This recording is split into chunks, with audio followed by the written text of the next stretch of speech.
I'm 81 years old now, and I've been thinking a lot about the kind of man I believed myself to be. At this age, there isn't much left to prove. There's mostly remembering, and if I'm honest, some of that remembering is harder than I expected it would be. When you get to the end of your life, you don't review it like a highlight reel. It comes back in small, ordinary scenes. A kitchen table, a closed office door, a phone call you said you'd return later. Later is a dangerous word.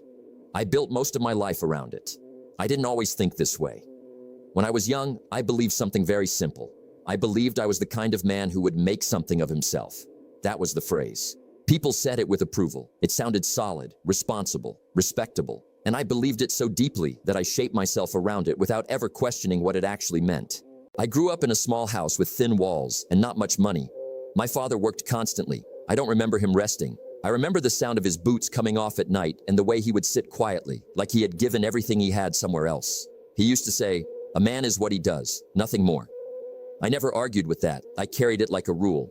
So when I was in my 20s, I didn't think about happiness or meaning or connection. Those weren't the words we used. I thought about becoming dependable, impressive, necessary. I got a job, then a better job, then one that demanded more hours. I said yes to everything because I believed that's what serious people did. And every time I chose work over something else, it felt like confirmation, proof that I was becoming who I was supposed to be. My wife Ellen would sometimes say, "You don't have to stay so late." And I would answer, "It's just for now."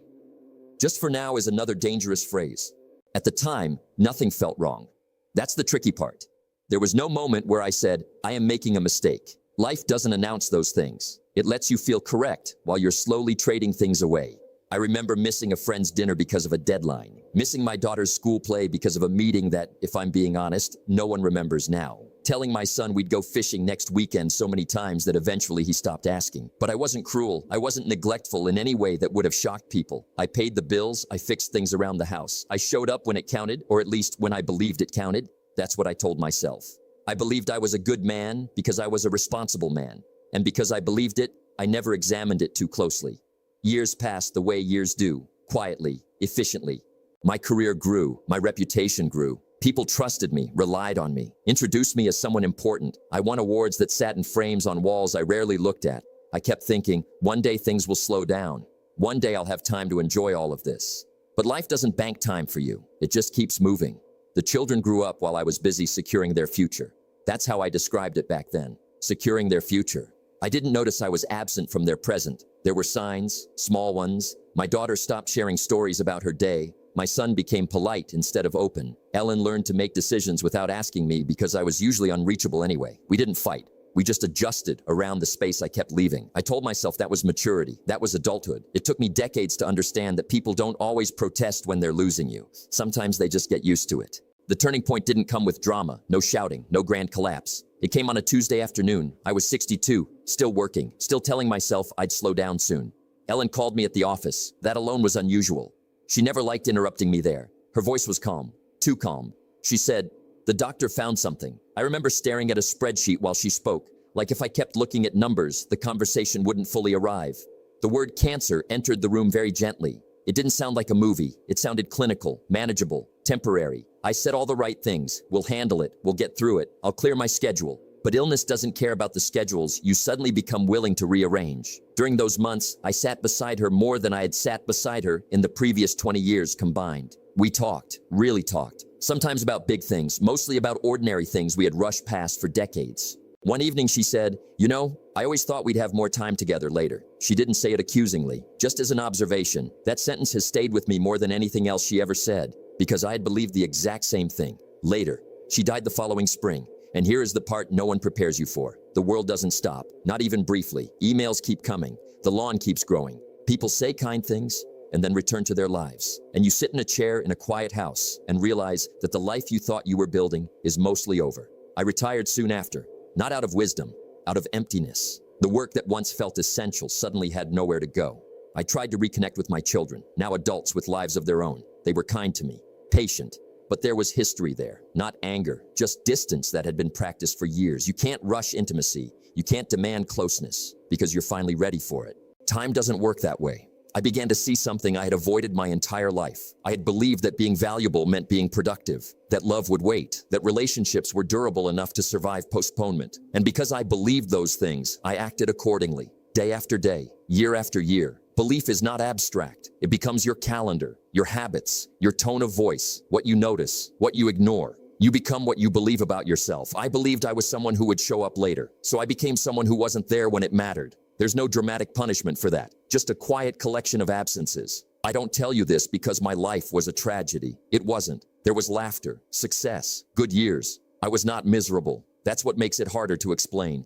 Regret doesn't always come from doing something wrong. Sometimes it comes from doing something right for too long, for the wrong reasons. These days, my mornings are very slow. I make coffee for one. I sit by the window. I watch people hurry to places they believe they must be. I recognize that urgency. I wore it like armor. Sometimes I wonder what would have happened if I had believed something different. What if I had believed that being present was as important as being reliable? What if I had believed that relationships needed attention, not leftovers? What if I had believed that there was no later waiting to reward all my postponements? I don't torture myself with those questions. At 81, you don't have the energy for that. But they do visit me. What can't be fixed is simple. I cannot attend the conversations I missed. I cannot sit longer at tables I left early. I cannot give Ellen the unhurried years we assumed were coming. And I cannot go back and introduce myself to my younger self and say, "You're measuring the wrong things." Time is not a resource you manage. It's the substance you live inside of. Once it passes, it doesn't return in another form. Now, when my grandchildren visit, I try to practice something I never learned when I was younger. I stop. I listen all the way to the end of what they're saying, even if it's rambling or unimportant. Especially then. I don't reach for my phone. I don't glance at the clock. I let the moment be exactly what it is. Not because I'm wise, because I finally understand what moments cost.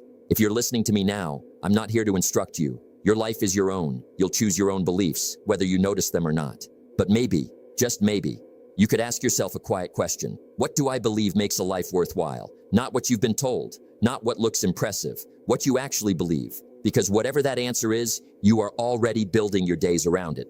And one day, many years from now, you'll sit somewhere very still, like I do now, and see the shape those beliefs created. I hope it feels like something you meant to build. If any of this feels familiar to you, if it reminds you of something you've been putting off, you don't have to announce a big change. Life rarely shifts that way. Sometimes it's just a matter of going home a little earlier, calling someone today instead of next week, sitting down without deciding when you'll stand up again. Small things. That's where a life actually happens. I don't know how many more years I have. At my age, you stop assuming numbers. You take seasons as they come. But I've made peace with the man I was. He did what he thought was right. He just never stopped to examine the beliefs steering him. If you're willing, you can do that sooner than I did. And if this old man's memories have meant something to you, you can carry that reflection into your own day. That would be enough. As for me, the afternoon light is fading now. It does that earlier than I expect. I'll make some tea, sit in the quiet, and try, for whatever time remains, to be exactly where I am. That's something I wish I had believed in all along.